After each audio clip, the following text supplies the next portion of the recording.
Hi guys, I'm Omar Farouk, co-founder and CEO of Glorify, the e-commerce focused design tool for entrepreneurs that all of you, of course, love. And welcome again to our podcast, The Path to Glory. On The Path to Glory, as you guys may already know, we bring to you successful entrepreneurs, experts, and gurus on and deep dive into their story, and more importantly, get insights into their entrepreneurship journey, in addition to their amazing tips and advice. So on today's podcast, we've got a very special guest. She's all about getting beep done. Chief Opportunity Officer, working with multiple startups over 8 years.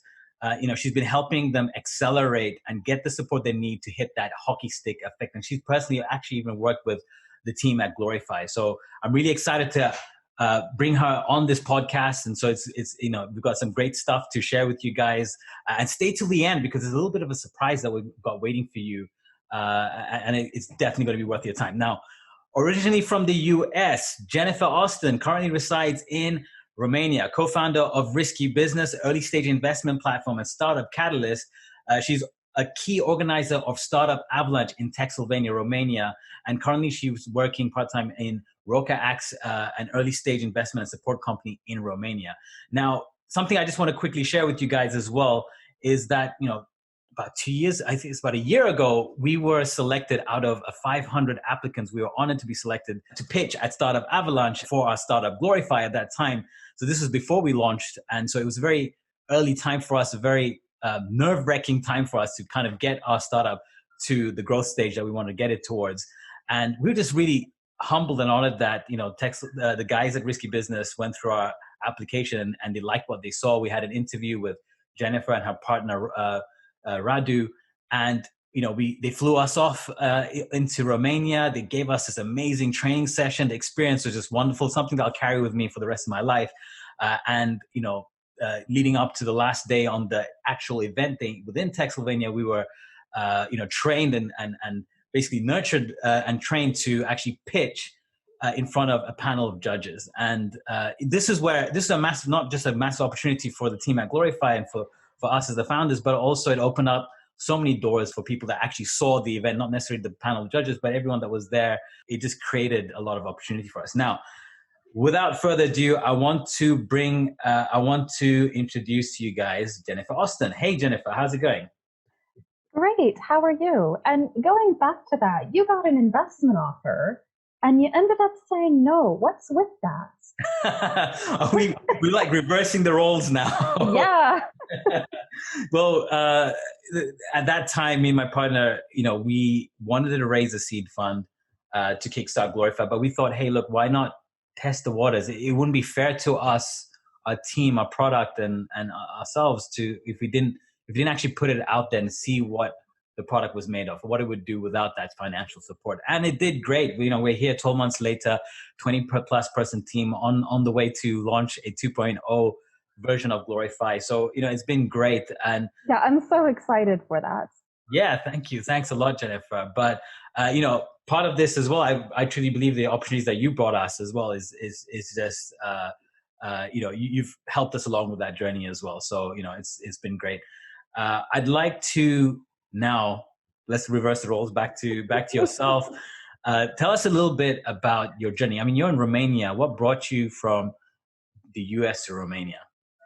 Oh my goodness. It's complicated, but I was working on a startup with a gentleman that I met in Romania. The development team was here in Transylvania, Romania, specifically. And we ended up moving here. And because, investment goes a lot further here than in California. The startup failed. Technology was great, product was great, but go-to-market is quite challenging in developing markets. And then I ended up building with him and other partners an accelerator to help early stage startups here because he was from the generation of entrepreneurs, early tech entrepreneurs in Romania.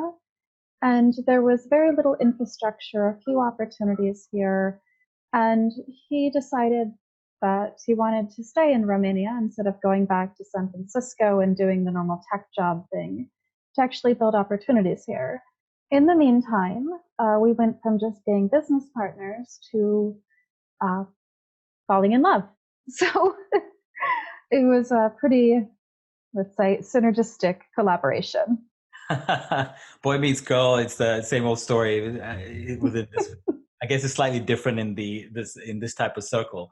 But that's very interesting. I mean, I want to take a little bit of a step back and go back to sort of your roots. Like, what got you interested in, when was your earliest experience or like time that you might have said that you caught the entrepreneurship bug?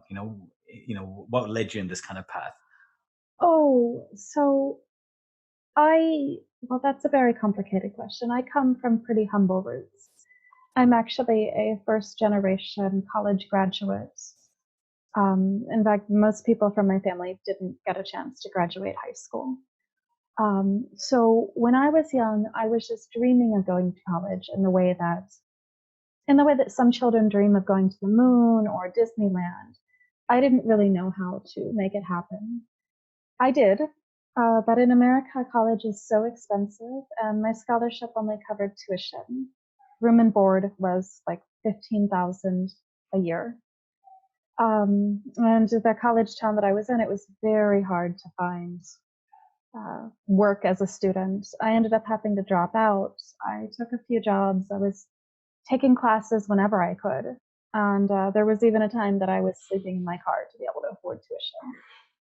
I ended up finishing my degree at Cleveland State University, which is the last place I ever thought I would be. And it's not a very prestigious school, but I had a chance to help people there. And I tutored a lot of people who needed help. I still wasn't thinking about being an entrepreneur. I graduated basically when the financial crisis hit. And So this is 2000, 2008? yeah, around then, yeah. Right. I can't even remember now when you get this old. Dates. It's just been a wild ride. So all this time I had side hustles and so forth. I was doing liquidations advertising, which is basically when a company is going bankrupt in America, they enter a type of bankruptcy where they have to generate liquidity. So what I was doing is I was helping them advertise assets to quickly sell, stock, whatever, fixtures. There's a very particular thing in America called zoning laws. And zoning laws have to do with what you can do on what types of property. This is commercial property, this is residential, you can advertise here, you can't. But because of our freedom of speech laws, if somebody's holding a sign, it's not advertising, it's free speech. Right. So I was deploying sign walkers for companies that were trying to get liquidity. Literally just people carrying around signs advertising their sales. Wow. And I had quite a lot of fun with that, actually. I'm happy to say that I helped to get liquidity for one of the oldest jewelry stores, oldest independent jewelry stores in the United States. And because of that liquidity, they are actually still existing today. They were able to turn it around from bankruptcy. But it was in Boston, Massachusetts. And I actually got some great PR for them because of the story of Paul Revere. I actually hired a guy to go around on horseback yelling, "The sales are coming, the sales are coming. Hear ye all, the sales are coming," like the British are coming. Right. Yeah. So I didn't think of myself as an entrepreneur then. I just thought of myself as somebody literally trying to survive. America is a very hard place. We don't have the social support network that Europeans really take for granted. And it's very easy to become homeless. And like I said, I was sleeping in my car at one point, and I was also working several jobs then, but it was a matter of tuition and everything else. Also moving around for different jobs, very complicated. Yeah. Um, Yeah. Now it kind of reminds me a little, it might be a little bit irrelevant, but it reminds me of that movie Pursuits of Happiness. well, That, my dream at that yeah. time was very small. Literally just graduate college and get a middle class life, be able to help my family, um, live in a neighborhood that I didn't need to be scared in, this kind of thing. Yeah, Um, of course. I didn't consider entrepreneurship. I ended up going to UCLA MBA, and I wasn't thinking of myself as an innovator or anything like that. I thought, okay, I can move up. It was a chance for me to kind of accelerate my career because I graduated late because I had to pay for everything on my own. But I met some really amazing people during that journey, one of which is my co-founder and future husband, Radu, who you met. Yeah. And another one was a Chinese gentleman. His name was is Hammer Ma. And he ended up connecting me to a Chinese company. And while we were struggling because we didn't have financing for a startup, I started helping advise these very interesting students on how to get into the MBA, which is educational consulting is a very hot market. Yes. Okay. So then I had a business in China too. It's insane. And I ended up collaborating with this very great organization called Chase Dream. And I still do to this day because I love to help people who are at that stage of their life where they're trying to figure out what to do and what they can do and help them realize that they can do something great. I'm seeing like a pattern here. It's like it's polar opposite little ventures that you get involved in, right? Like, Yeah. you do one thing 1 minute, but I guess that amounts to a lot of experience at when it comes down to it at the end of it. Yes. And in between all of that, I did IT stuff at DLA Piper, which is a huge law firm. And I did some product management at Boston Scientific, their brain surgery division. Uh, weird stuff. But always what stuck with me was creating opportunities for other people. And that sounds so cliche, but it goes back to, I guess, the fact that I struggled so hard. And I recognize a few times in my life where people either saying an easy yes to helping me or opening a door for me or just slamming that door in my face really changed the course of my life, for better or worse. And I decided that I wanted to be the person who was opening doors. Opening doors. Yeah, of course. It must be so fulfilling and rewarding being that person. And the fact that, you've transformed that into a business Yeah. is amazing. I never imagined that you could actually make a career out of like just trying to be decent to people. Yeah. And Yeah. just nice. Yeah, I mean, like the experience I had coming over to Romania was very special because you always experience the business world to be kind of cutthroat, and people.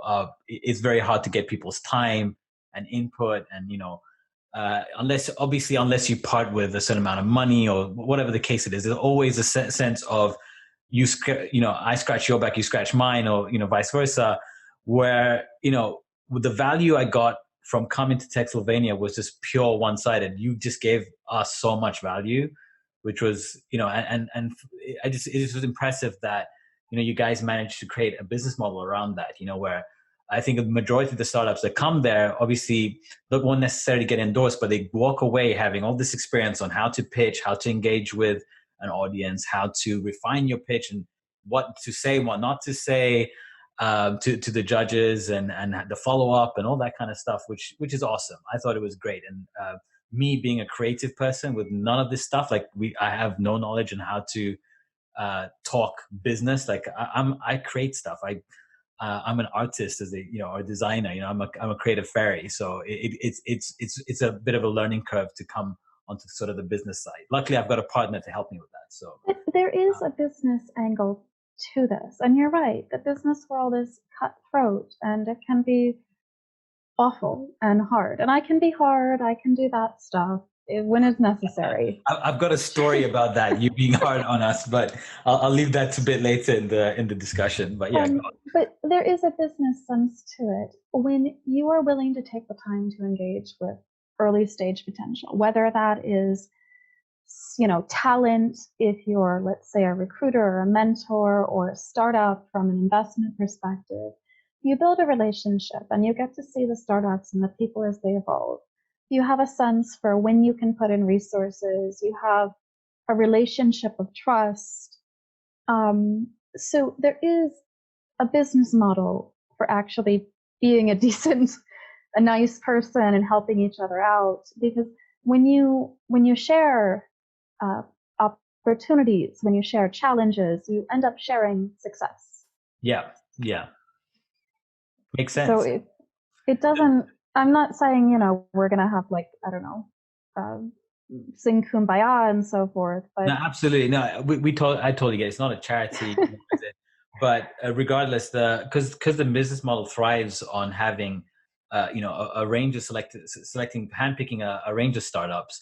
yeah. Most of those startups don't necessarily, end up working with you guys. There'll be a few that work with you guys in the long term, such as ourselves.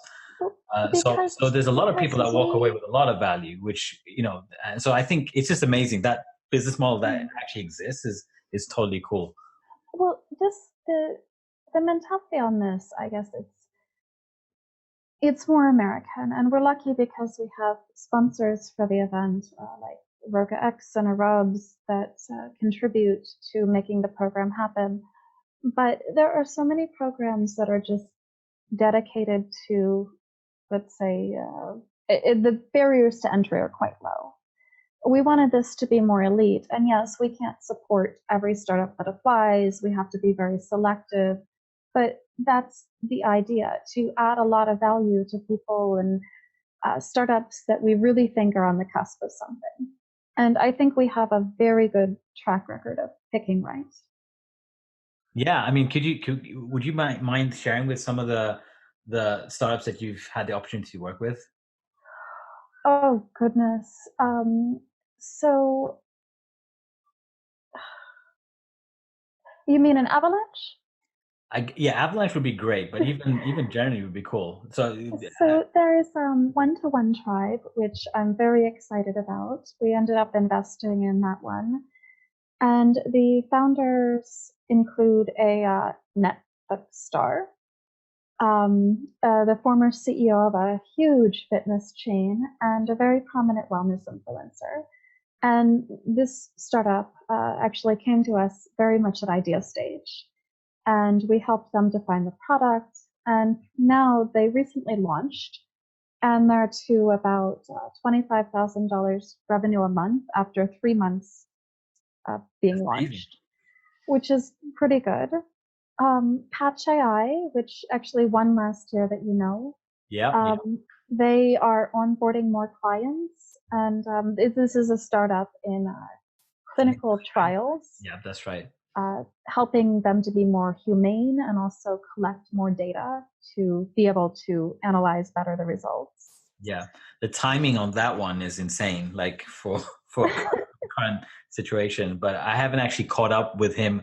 Everyone in that cohort that we came onto, I've pretty much stayed in touch with on some level. But Well, he was great. He was another one of those inspiring individuals that took his craft really seriously, along with many others. Was Tell me if I'm not sure if I'm mistaken here, but was Planable as well one of the startups that you guys worked with? yes, so we worked with Planable when we were at the Spirit organization, Okay, which was a previous accelerator that we built. And this is a startup. Actually, I was at a startup weekend in Republic of Moldova, and they were one of the teams pitching. And one of the prizes was they got to come to Cluj and be in our accelerator. So they got a small investment with that, about 20,000, I think it was. And then they also got their housing paid for and a stipend for food. And they were very much at idea stage. And Radu, so who this is you pretty met, cool. Like helped. you said, you help, whether they're on idea stage or whether they're like in the initial user onboarding stage, beta. So you work with a range of startups.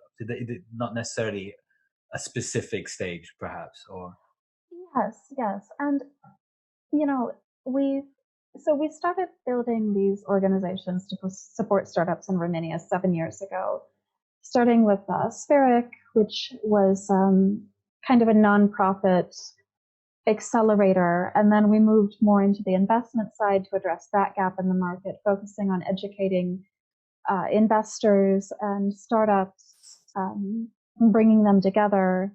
And then I was happy to see that many small, like micro local funds popped up. I really believe in that model. And we also started working with organizations around the world, even in Africa, to help them design programs and design micro funding entities to like support one accelerator cohort.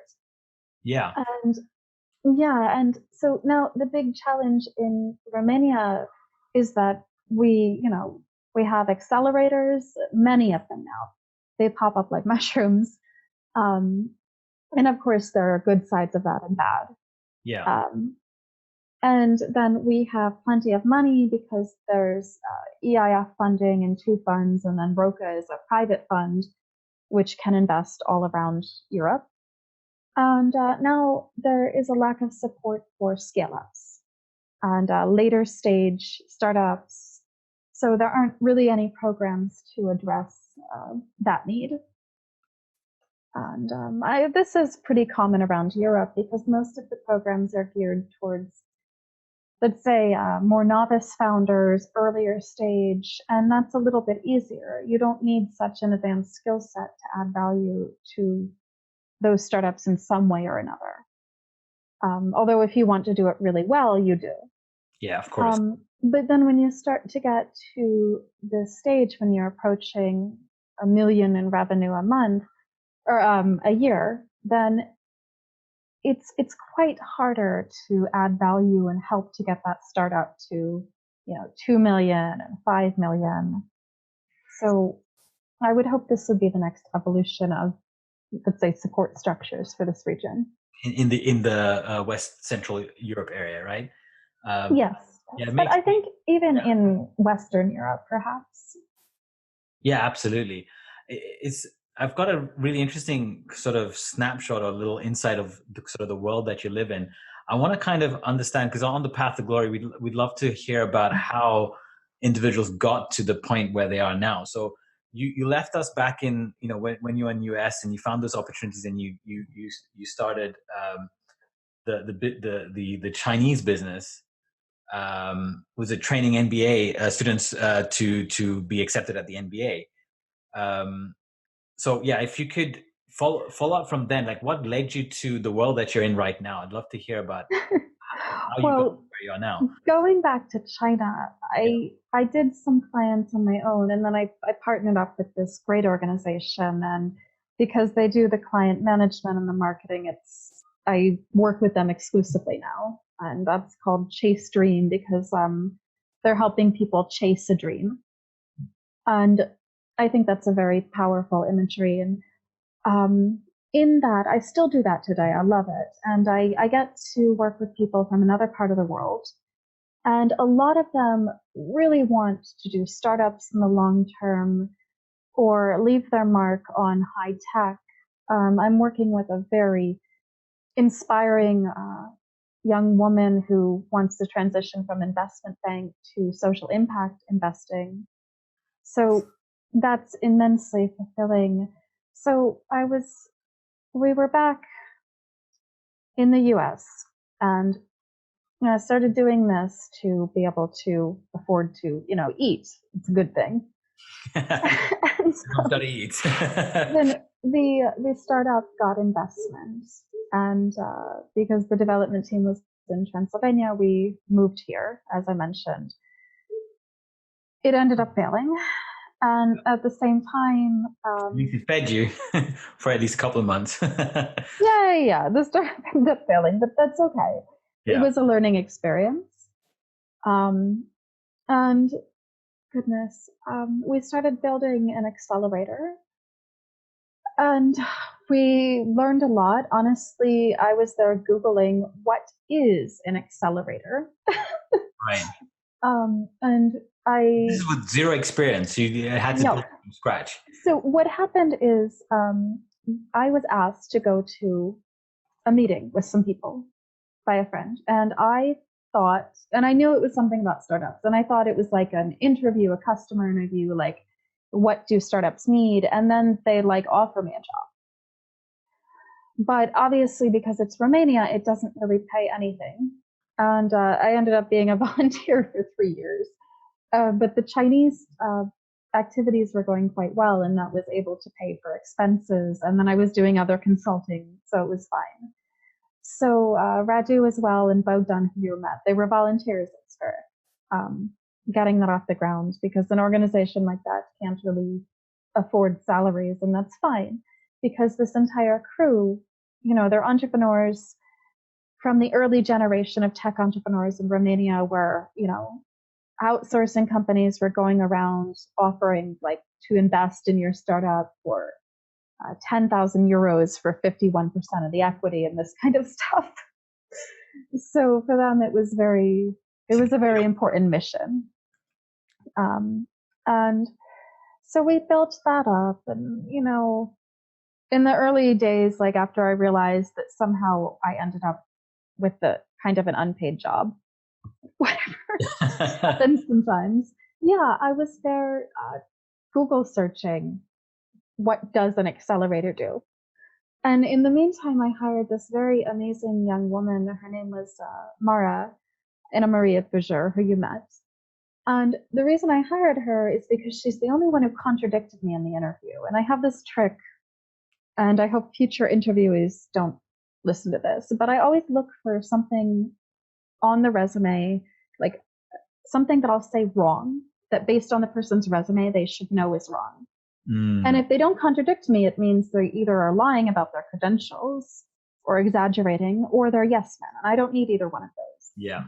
So she you know what? Just that alone, we might include that in our hiring process. I think you should. It got me Mara, and she's amazing. Right.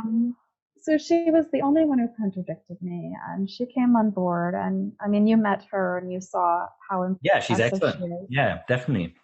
So we worked together for 7 years. Now she's actually at Techsylvania and also at a startup that I'm very excited about. Yes, and we were there literally Googling, what is an accelerator? And, I saw there's a bunch of workshops, and I kind of thought that was full. I'm not going to say it because you said family friendly. So we decided to design an accelerator that, instead of being workshop driven, was work driven, and very much based on one-on-one support and consultancy, because the potential founders we were looking at supporting were so very different and had such different needs. I mean, if you just think about the different needs of a B2B or a B2C startup, you need different workshops.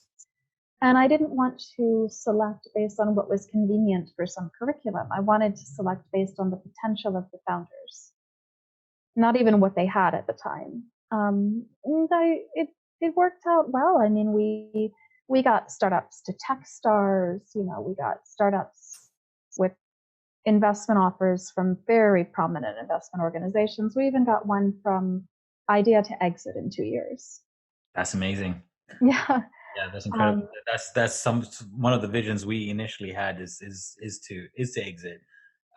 Now looking in a 5-year period, but that's amazing. That experience and just that support for startups is,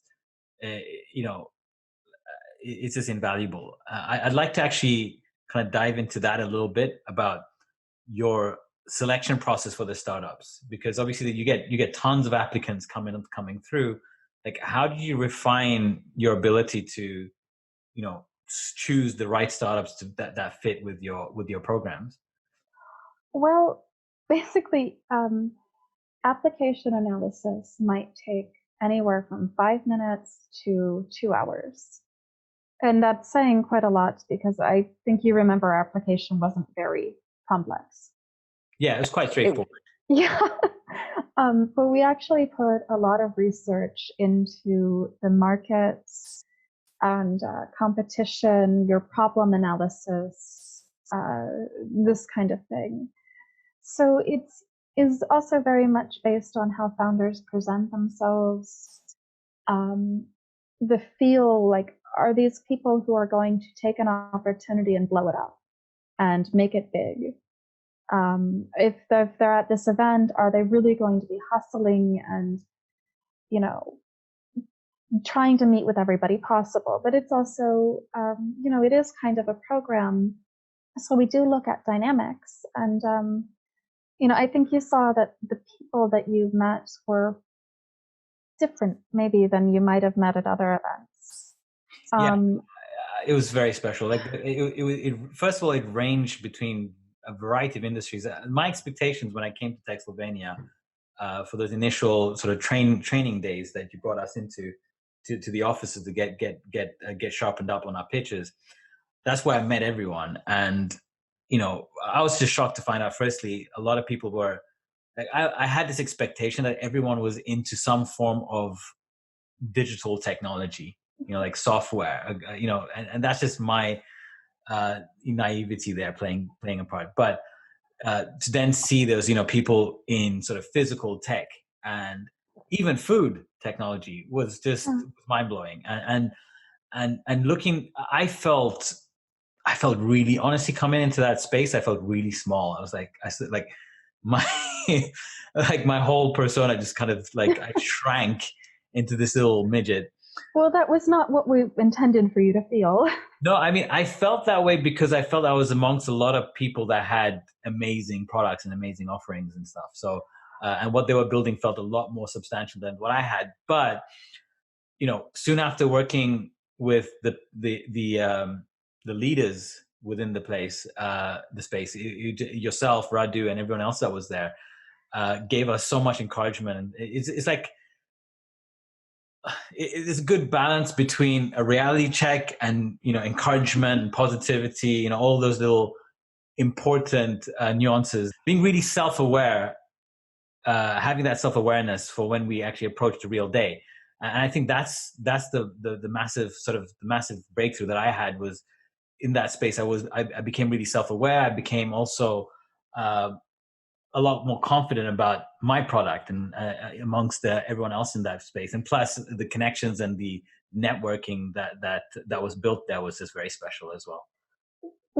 I mean, it's always really special. And it's such a challenge this year to capture that online because we're doing it online due to COVID. But I remember one of the startups' demos just stopped working, and one of their competitors jumped in to help them fix it. Oh dear. And I don't remember if it was last year or the year before, but I mean that's when you created something uh, good. I guess is when you have competitors that are able to collaborate. And this is another challenge of, I'd say, the Romanian and perhaps other startup and tech ecosystems is we don't have this spirit of healthy competition where you can compete but then get along on other things. And this is something that we've been trying to build because Healthy competition, yeah, like healthy environment. opportunity is not always a zero sum game. Even with Avalanche, one person wins, the prize, but then like other startups get investment offers too. Yeah. And they get connections that lead to amazing things down the road. So, it's not like there's just one thing to get out of anything you're engaging with in life. I felt that way, and then I was also prepared about that because one of the first things that was told to me in the induction interview was that one of the biggest values you get is it's not actually the prize or not even coming to that second round of the finals, but it's actually just being in that environment. And I totally agree because by the end of by the second day, I knew that you know, being in the finals wasn't necessarily so important as much as networking with all the amazing people that were there and the opportunities that surrounded us. This is kind of my theory on creating opportunities. Just if you just throw a bunch of smart people in a room, smart, good people, usually something amazing is going to happen. Totally. Yeah.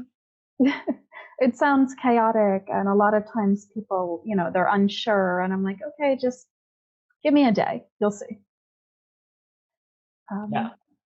Yeah. I mean, it's amazing. Like, I want to kind of move forwards from um, cause right, you've taken a step away from risky business and you're moving on to further and greater things now. So can you tell us a little bit about that journey now? What have you been doing since, um, what are you doing right now, in fact?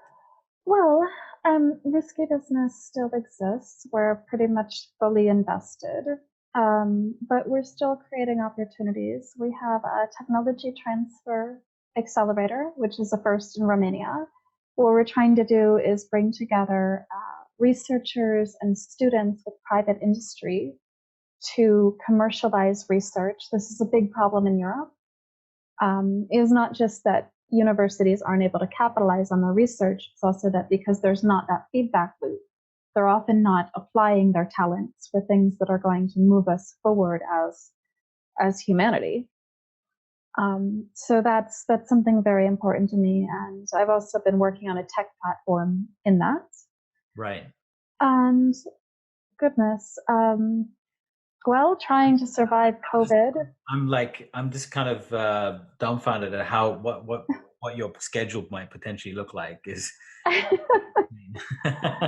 It's pretty challenging. And I'm also collaborating with Roca X, which provides capital and also support for early stage startups. And by early stage, I mean we're not necessarily just idea stage, although there have been some investments there. But normally MVP through early revenues. right.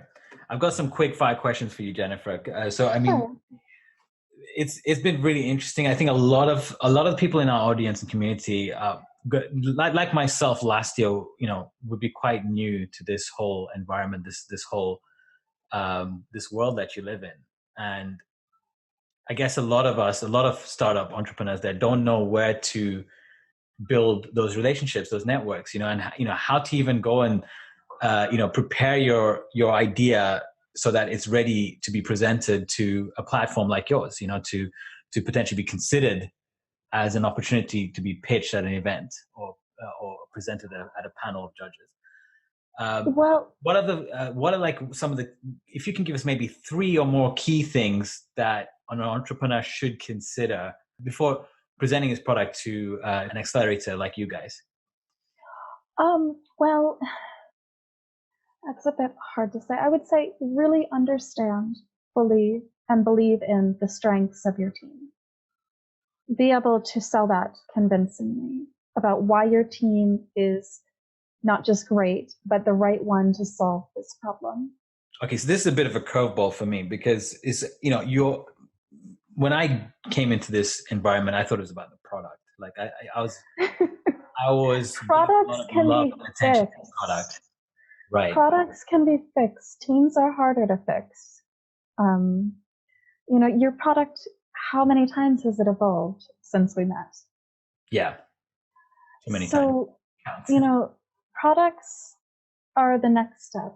Foundationally, you need the right team. And that doesn't just mean people who are capable. I mean, one thing that a lot of accelerators look at is do these people have a successful history of collaboration?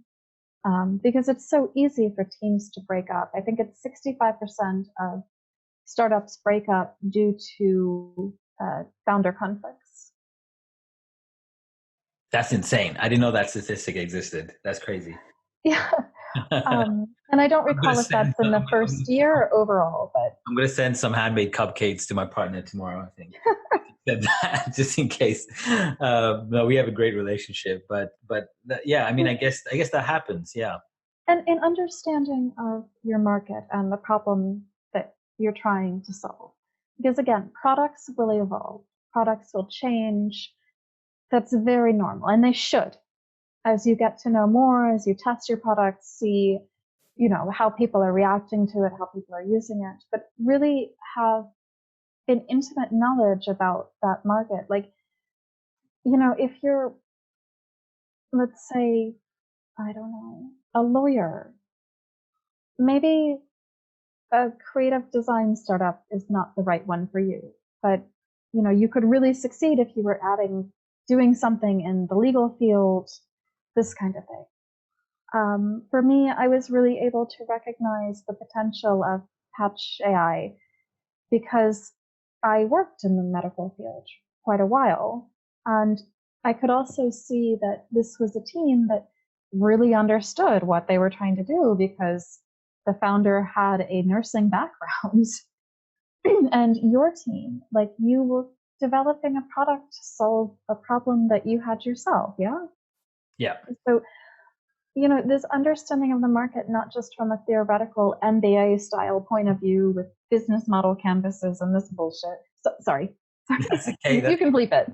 Yeah, we'll throw in a bleep there. But actually life experience out there, getting your hands dirty to understand what you're doing. And this is one of the mistakes that I have made in the past in startups.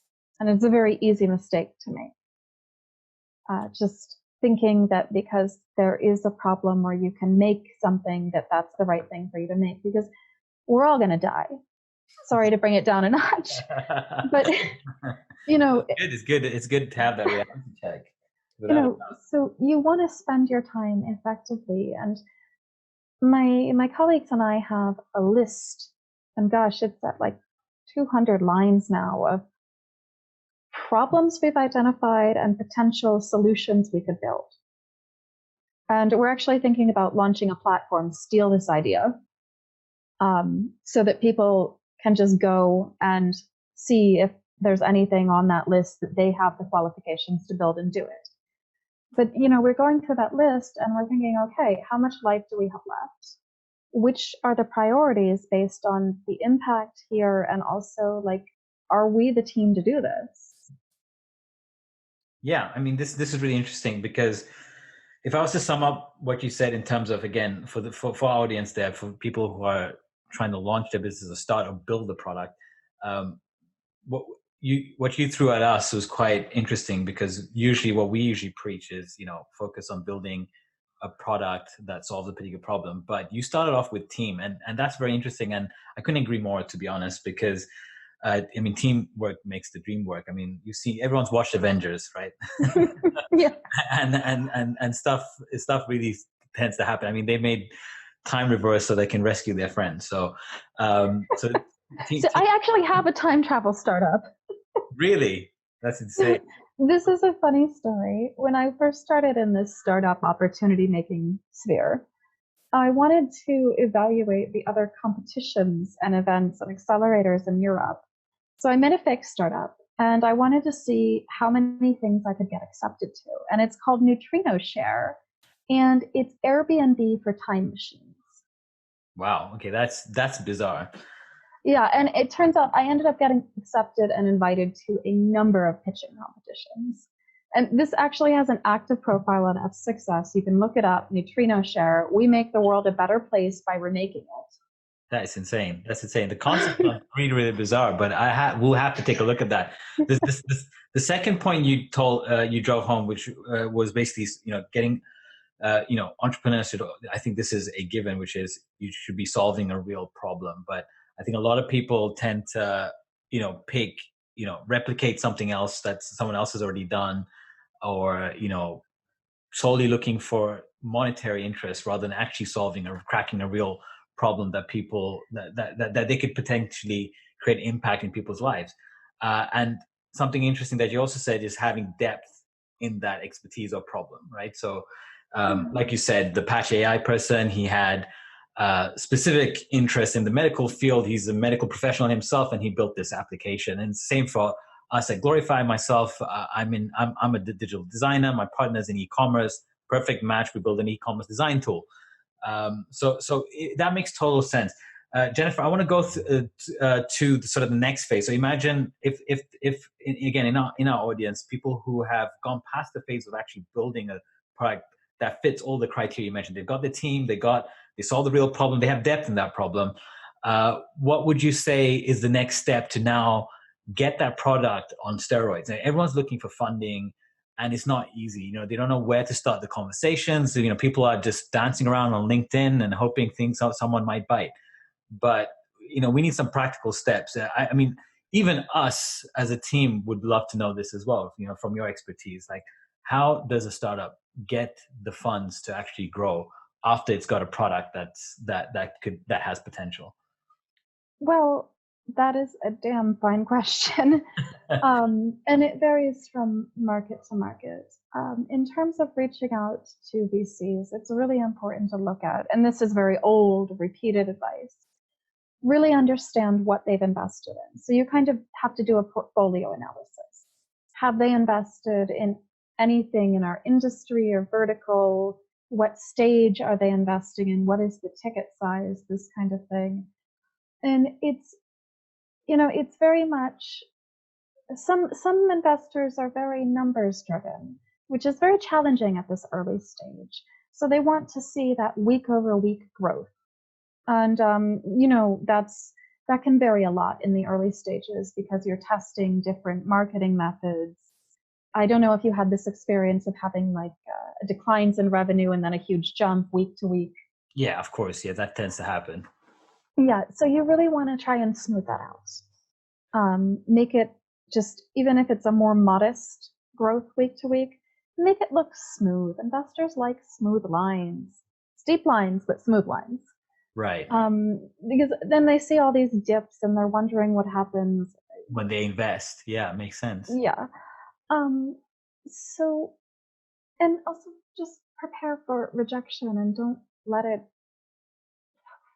mess with your head. Take the feedback.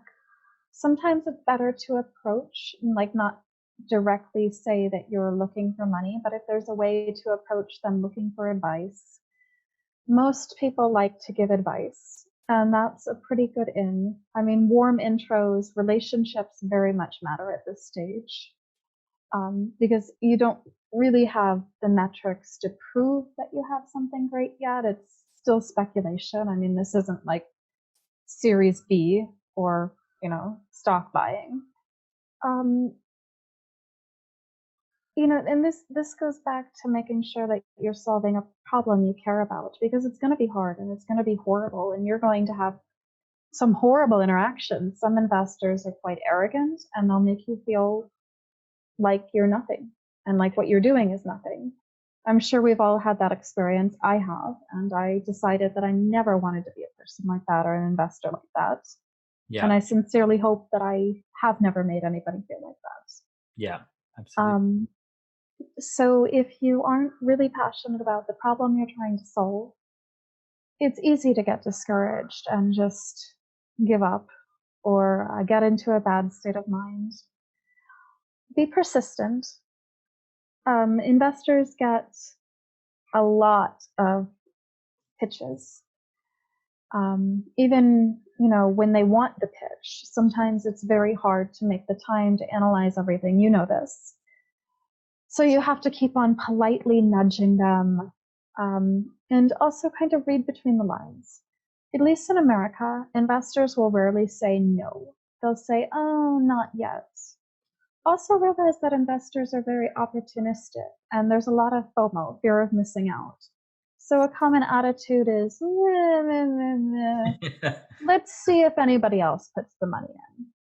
So in that early stage, you're not just looking for an investor. You're looking for an investor that's going to commit first. And oftentimes that needs to be somebody who just has a rapport or with your team or with the problem you're solving. The kind of research is very important. So these are just general advices. There's no magic formula. I mean, some very great startups never get funding. And some terrible startups do get funding. Yeah. It's just like success in life or getting into a school or something. There's some luck involved, a lot of hard work, a lot of relationships, and a lot of how you present it. Yeah. Get feedback on your presentation. Do the mom test with your presentation. If your mom, I don't know your mom, and my mom's very smart and she follows what I do, so maybe it doesn't apply, but I just call it the mom test. Yeah, my mom just says everything I do is amazing, so I don't know if it's going to help. No, so if you can't make a presentation that somebody that has no understanding of your industry can understand, it's a problem. Because you only get, if you're lucky, an hour to meet with an investor. They need to rapidly understand the opportunity, the business model, how you're making money. You don't want to overcomplicate it. Take out the nice to know, keep in the need to know. You don't want to distract them. really simplify it, because investors are not magicians. I mean, I've worked in many different industries, but I don't know that much about e-commerce or design. Um, so, you need to spoon feed me that information. Don't, let's say, assume that I know a lot about your industry. Investors are very great at pretending like we know what you're talking about, but sometimes we're just faking it. Yeah, I think this is where we went wrong when we got accepted to the Y Combinator interview. We just assumed they'll know everything that we were talking about, and all of our answers were just really short and they lacked volume or depth. And unfortunately, we didn't make it through. We're going to reapply this year and just it's purely a strategy path that we want to take. But I mean, there's lots of other options for us as well. So yeah, I know there are. Don't I know it? yeah, exactly. So it's just one path that may be available to us. Let's see. And one really good thing to do is you're meeting with investors and getting those meetings. As soon as the meeting is over, write down every single question that you were asked and kind of leave some notes on how you responded and your evaluation of your response. Make kind of a question database so that the next time you go, you're more prepared, you have a more concise and persuasive answer, and you just keep on building on that. Yeah. Like a FAQ for your startup. Because you'll get some questions that you couldn't even conceive that somebody would ask you. And it's because you've been building this baby for years to get it to this point, working with it day in and day out. And it's easy to assume that somebody knows something about the industry, your product, and they just don't. Yeah, exactly. I want to kind of reiterate all of your points that you just said, just for our audience to summarize everything. So number one, research your investors, make sure that you understand, potentially who they've invested in the past. And so those could be definitely an advantage point for you when you go have that meeting. Simplify your presentation. This was something like when I first came to you guys in Romania, and I brought my what I thought would be 3 minutes ended up being 10 minutes long presentation. A lot of it had to be dumbed down, simplified, and literally you and Radu, I think Radu mostly just stripped it down of all the I think Bogdan was there too, and also Martin. That's right. There's another guy that was also a young dude who was there, the blonde guy, the guy who was presenting. He was very helpful. Who basically presented during hosted the Sergio. Yeah, Sergio. I found him quite helpful, and of course all the other people pitching there. But definitely, to go back to your point, simplifying your presentation, make sure that don't assume the people there know what you're talking about. Spoon feed them if you have to. Point number 3, get ready to be rejected. Okay, and there's nothing bad about being rejected. It happens all the time, and you got to have thick skin to some degree, and take it as an opportunity to get feedback so that you can get better next time. Be persistent, which is, I think, the entrepreneur recipe to success. Like you hear every motivational talk that you probably, whether you do or you don't hear it. It's just the common, most cliche advice, but I know.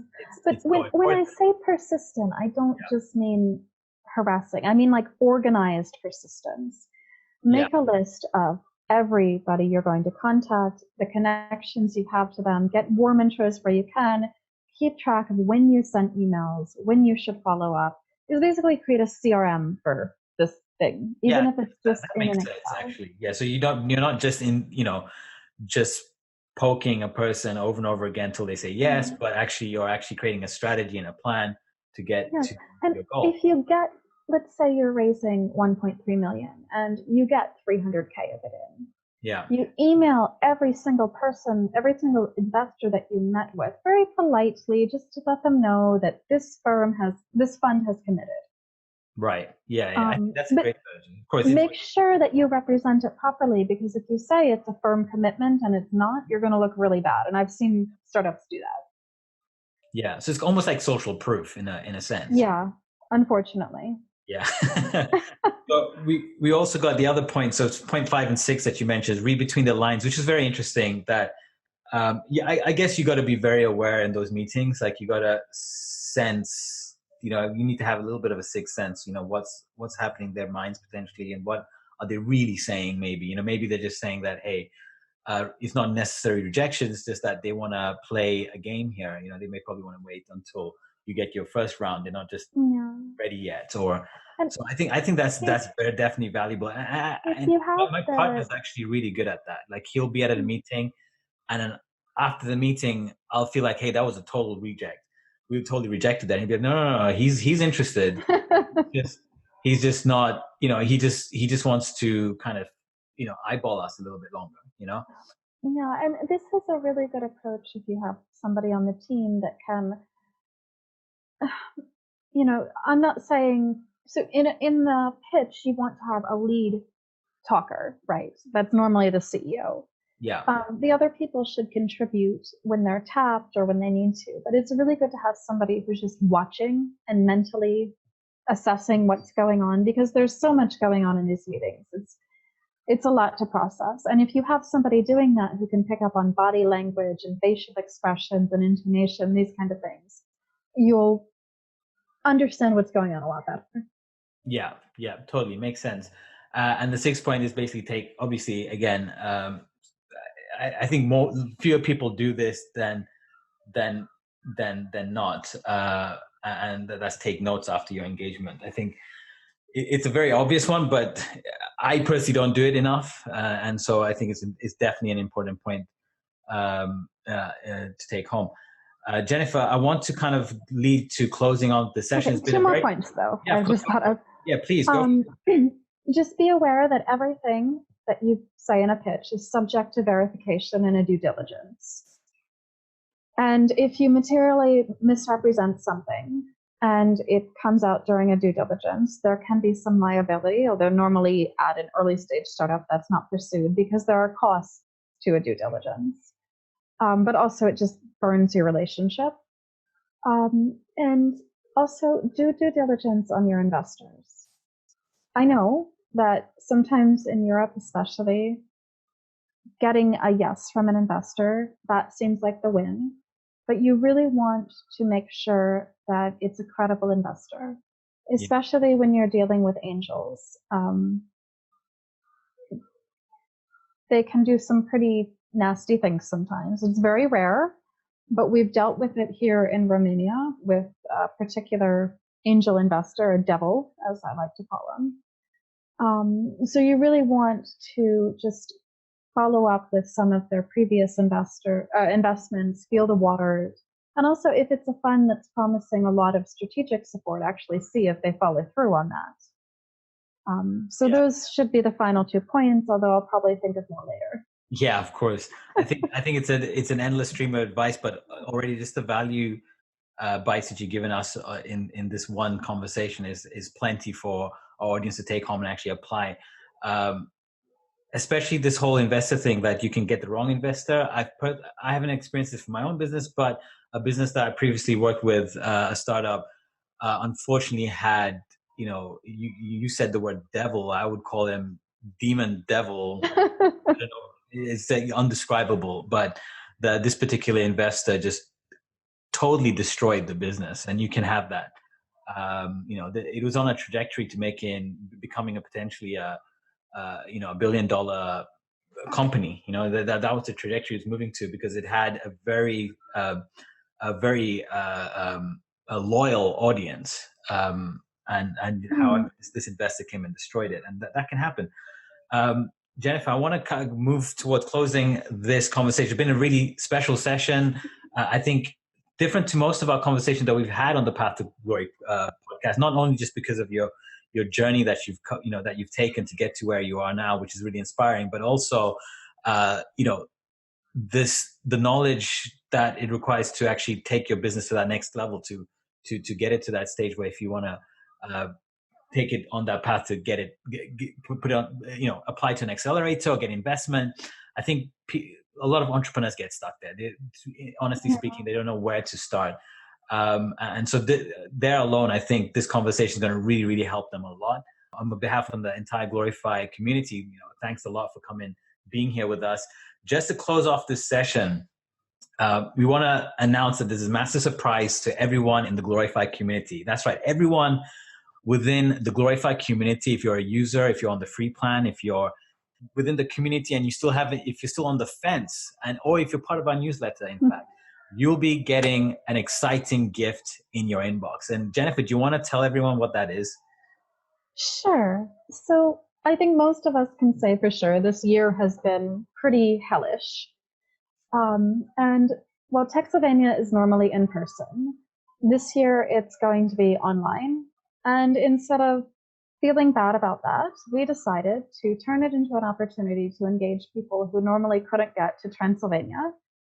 And we would like to share with the Glorify community, in part because Glorify is such an amazing startup. And I really appreciate the opportunity they're bringing to all of their users and helping them make their e-commerce beautiful, which is important for selling. That we would like to invite you to Techsylvania. You'll be getting free tickets. You just have to register. Woo! And we have some pretty amazing speakers this year. We have Mark Cuban. We have people from Founders Fund, Recode, Trusted Insight, OpenGov, which I think is very, very important at this juncture in our society. Seed Camp, and goodness, I forget how to pronounce this. Tony Fadell, who I understand is amazing, and the inventor of the iPod. That's so insane. We have a little something for everyone. We also have people from Forbes coming, different media outlets. Let's see. And there was one in particular that I think should be interesting. Yeah, someone from Adobe. Someone from Adobe is coming, which is definitely going to be exciting for a lot of people in the Glorify community. You can check out the speakers at techsylvania.com. There's also the chance to meet with top funds from around Europe, like EQT, Seed Camp, Founders Fund. We also have funds from the US coming online from your home, although I encourage you to get out of the pajamas if you're having fancy meetings. It's Scott Belsky, Yes, I was Chief about Product Officer of Adobe. Yeah. So Scott Belsky, Chief Product Officer, is going to be there. You mentioned Mark Cuban. I mean, that's insane. And a whole lot of names. And guys, again, I encourage you to go to techsylvania.com to check out the lineup of speakers that are there. And we'll be sending you an email with all the details to get access to your tickets. It's free. It's an online conference. And I think it'll be a massive opportunity for you guys to take part in that, to not just up your game and knowledge in terms of the tech world and entrepreneurship, but also, just see how other startups are performing. Will they be able to see the startup avalanche online as well? Yes. Which is great. This alone is a massive opportunity just to see how other startups pitch their products is just tons of value. And this is something that we did last year, and so you can see the startups that are performing that have been handpicked by risky business, Jennifer's team, to be pitching this year. And of course, that lineup of speakers is a no-brainer for you to be there. So be there, guys. It's going to be really exciting. And I think this is just Jennifer and Radu and the entire Risky Business team. Huge thank you to all of you guys for being so generous with this offer to our community. I think people are going to love it. So thanks a lot. We're really happy to be able to do this. We can find opportunity in crisis, and we hope this gets more people thinking positively about what's going on in Romania and Transylvania, and also sharing opportunities with each other. Because even if you're at an early stage as a startup, you can create opportunities in your community. You can help out other startups. Opportunity is not a zero-sum game. Actually, if you share opportunities, you'll find more coming your way. Totally. Awesome, man. Thanks a lot again, Jennifer, for being here with us. That's it for this session, guys. I'll see you guys next week on another Path to Glory podcast. Download it, share it, do that whole thing, and make sure people hear about this. Thanks a lot, guys, for listening and tuning in. Take care.